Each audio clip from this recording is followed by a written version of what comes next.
నమస్తే అన్న అందరికీ నమస్కారం. ముందుగా కువైట్లో ఉన్న భారతీయులందరికీ యూసఫ్ కార్గో వారి తరపున మరియు మన యొక్క ఛానల్ తరపున క్రిస్మస్ పండుగ శుభాకాంక్షలు.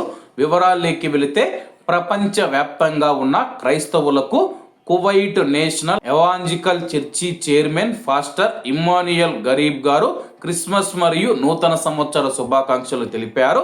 రాబోయే కాలం అందరికీ ఆశీర్వాదకరంగా శాంతియుతంగా ఉండాలని ఆయన ఆకాంక్షించారు. అలాగే కువైట్ దేశం ప్రేమ, శాంతి మరియు మత సామరస్యానికి నిలయమని పాస్టర్ గారు కొనియాడారు.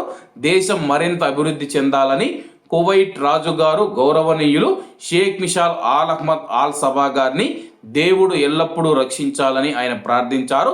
కువైట్లో క్రిస్మస్ వేడుకలు, చర్చి ప్రార్థనలు, కీర్తనలు, బహుమతుల మార్పిడి మరియు కుటుంబ వేడుకలతో ఎంతో ప్రేమపూర్వకంగా జరుగుతాయని ఆయన పేర్కొన్నారు.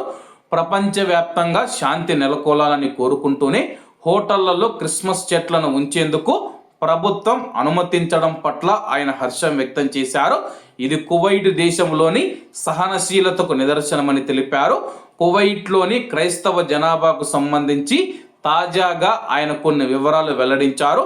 జూన్ 30, 2025 నాటి గణాంకాల ప్రకారం కువైట్ పౌరసత్వం ఉన్న క్రైస్తవుల సంఖ్య 141కి చేరుకుందని చెప్పేసి, అలాగే వివిధ దేశాల నుంచి కువైట్లో నివసిస్తూ ఉన్న క్రైస్తవుల సంఖ్య సుమారు 8 లక్షల వరకు ఉంటుందని ఆయన తెలిపారు.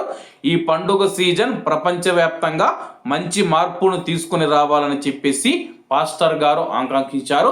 ఏది ఏమైనా సరే కానీ కువైట్లో పౌరసత్వం పొందిన క్రైస్తవుల సంఖ్య 141గా ఉంటే కువైట్లో 8 లక్షల మంది క్రైస్తవులు ఇక్కడ జీవిస్తూ ఉన్నారు, కువైట్లో నివసిస్తూ ఉన్నారని చెప్పి పాస్టర్ గారు తెలియజేశారు. మరొకసారి కువైట్లో ఉన్న అందరికీ క్రిస్మస్ పండుగ శుభాకాంక్షలు తెలియజేసుకుంటూ అందరూ బాగుండాలి, అందులో మనం ఉండాలి. అందరికీ నమస్తే అన్న, జై హింద్.